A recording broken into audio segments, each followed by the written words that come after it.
नहमदुहु व नुसल्ली अला रसूलिहिल करीम। अऊज़ु बिल्लाहि मिनश शैतानिर रजीम। बिस्मिल्लाहिर रहमानिर रहीम। कुल लिल्लज़ीना आमनू यगफिरू लिल्लज़ीना ला यरजूना अय्यामल्लाहि लियजज़िय कौमन बिमा कानू यक्सिबून। सदक़ल्लाहुल अज़ीम।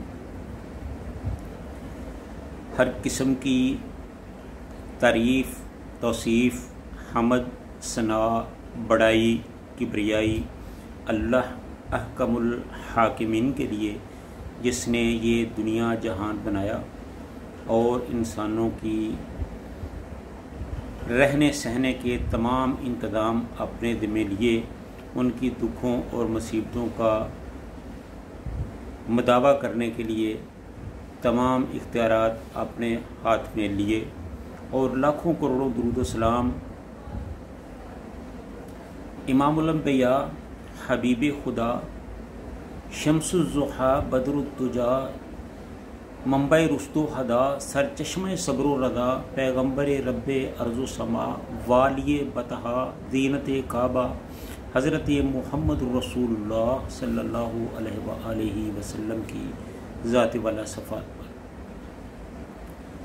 नाज़रीन, जैसा कि हम पहले भी ये आपसे गुजारिश करते रहते हैं कि हम ये जो सिलसिला हमने शुरू किया है, ये सिर्फ़ अल्लाह की रज़ा के लिए ही शुरू किया है और रसूलुल्लाह सल्लल्लाहु अलैहि वसल्लम का फरमान है कि जिसके पास दीन का एक मसला भी हो, उसे चाहिए कि वो दूसरों तक पहुँचा दे।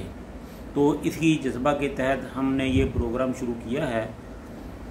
तो आपसे मेरी गुजारिश है कि हमारी इस गुफ्तगू को आप ख़ुद भी सुना करें, अपने दोस्त व अहबाब को भी इसमें शामिल किया करें, इन वीडियोस को, इन पैगामात को दूसरों को शेयर भी किया करें, लाइक भी किया करें, ताकि इसमें हमारी हौसला अफजाई भी हो और हो सकता है कि हमारा ये छोटा सा अमल, चंद मिनटों का ये हमारा फेल जो है, ये हमारे लिए उखरवी निजात का सबब बन जाए।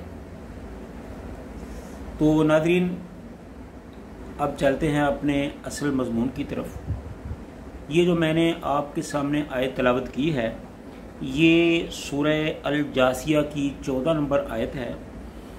इसमें अल्लाह ताला ने अपने बंदों की एक किस्म की तरबियत की है, सब्र और हौसले की तलकीन की है। फरमाया कुल लिल्लज़ीना आमनू, कुल कह दीजिए, लिल्लज़ीना आमनू, उन लोगों से जो ईमान लाए, यगफिरू के दरगुजर करें, मुआफ़ कर दें, लिल्लज़ीना, उन लोगों के लिए, ला यरजूना, जो उम्मीद नहीं रखते, अय्यामिल्लाह, अल्लाह के दिनों की, ले यजज़िया, ताकि वो बदला दे, कौमन, एक कौम को, बिमा कानू यक्सिबून, इस वजह से जो वो दुनिया में कमाई करते थे। तो इसका मफहूम कुछ इस तरह बनता है कि ए पैगंबर, जो लोग ईमान ले हैं, इनसे कहो कि जो लोग अल्लाह के दिनों का अंदेशा नहीं रखते, इनसे दरगुजर करें, ताकि अल्लाह उन लोगों को इन कामों का बदला दे जो वो किया करते थे। तो इसका जो असल मफहूम और तफसीर है, वो कुछ इस तरह है कि अल्लाह के दिनों से मुराद वो दिन है जिनमें अल्लाह ताला लोगों को उनके जज़ा की, अमाल की जज़ा दे, चाहे वो दुनिया में हो या आखिरत में हो। और मतलब ये है कि जो लोग इस बात से बेफिक्र हैं, यानी कि जो कुफार हैं, वो इस बात से बेफिक्र हैं कि वो जो कर रहे हैं उनको उनका कोई बदला नहीं मिलेगा, बल्कि इस चीज़ को नज़रअंदाज कर दिया जाएगा। हम जो चाहे करते फिरें, हमसे कोई पूछने वाला नहीं है, बल्कि वो इस चीज़ का इनकार करते हैं कि कोई ऐसा दिन आने वाला है, यानी जिसमें वो पूछे जाएंगे। तो अल्लाह ताला मोमिनों को ये हिदायत कर रहे हैं कि ऐसे लोगों के लिए दरगुजर करें। दरगुजर करने का मतलब ये है, यहाँ ये है कि इनकी तरफ से जो तकलीफ़ें पहुँचाई जाएं, इनका बदला ना लें। یعنی جو کفار مسلمانوں کو تکلیفیں پہنچا رہے ہیں، ایذائیں پہنچا رہے ہیں، صحابہ کو تنگ کر رہے ہیں، ان کے راستے روک رہے ہیں، تبلیغ میں رکاوٹیں ڈال رہے ہیں، ان کے ساتھ کوئی اونچ نیچ نہ کریں یا ان سے کوئی بدلہ نہ لیں، ان کے سامنے نہ آئیں۔ دراصل یہ حکم مکی زندگی کا ہے۔ مکہ میں چونکہ مسلمان کمزور تھے، اس لیے اللہ کی طرف سے مسلمانوں کو یہ حکم تھا کہ آپ کافروں کا مقابلہ کرنے کی بجائے ایک طرف ہو جائیں، جو وہ کرتے ہیں ان کو کرنے دو، ان کو ان کے کیے کی سزا خود اللہ کی ذات ہے، اس کی طرف سے ملے گی، اللہ ہی ان کو ان کے کیے کی سزا دے گا، تو آپ اس پر صبر کریں۔ یعنی مسلمانوں کو مکہ میں کفار پر ہاتھ اٹھانے سے منع کیا گیا تھا، اس لیے کہ مسلمان اس وقت اس پوزیشن میں نہیں تھے، کمزور تھے۔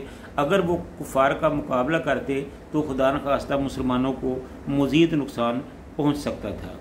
اور اس کا مطلب یہ بھی ہے کہ مسلمانوں سے کہا جا رہا ہے کہ کافر لوگ ان پر جو ستم ڈال رہے ہیں، تم ان کا فی الحال بدلہ نہ لو، کیونکہ اللہ خود ہی ان سے بدلہ لے لے گا، چاہے وہ اس دنیا میں ہو یا آخرت میں ہو۔ اور ساتھ ہی مطلب یہ بھی ہے کہ جو لوگ اللہ تعالیٰ کے اس حکم کی تعمیل میں صبر سے کام لیں گے اور بدلہ نہیں لیں گے، اللہ تعالیٰ ان کی اس نیکی کا بدلہ آخرت کی نعمتوں کی صورت میں انہیں ضرور عطا کریں گے۔ بات پھر وہی ہے کہ یہ مکی زندگی کا دور تھا، جب مسلمان کمزور تھے، تو اللہ تعالیٰ نے یہ خصوصی احکامات مسلمانوں کے لیے بنائے تھے، دیے تھے کہ چونکہ مسلمان کمزور ہیں، کافروں کا مقابلہ نہیں کر سکتے، تو ان کا مقابلہ کرنے کی بجائے صبر و شکر سے کام لیں۔ ایک وقت ضرور آئے گا کہ اللہ تعالیٰ ان سے ضرور پوچھے گا، ان کو ان کے کیے کی سزا ضرور ملے گی، اگرچہ کافروں کو ان کی امید نہیں ہے کہ ایسے دن آ سکتے ہیں، لیکن اللہ تعالیٰ ضرور ایسے دن لائے گا۔ اور پھر دنیا نے دیکھا کہ اللہ تعالیٰ نے وہ دن اس دنیا میں لائے جب مسلمانوں کے سامنے ان کے دشمن مغلوب ہوئے اور مسلمان ان پر غالب آئے، اور انہوں کافروں نے اپنے کیے کی ایک ایک غلطی کا جو تھا وہ بدلہ پایا۔ تو اللہ تعالیٰ ہم سب کو قرآن پاک کو سمجھ کر اس پر عمل کرنے کی توفیق عطا فرمائے۔ وآخر دعوانا الحمدللہ رب العالمین۔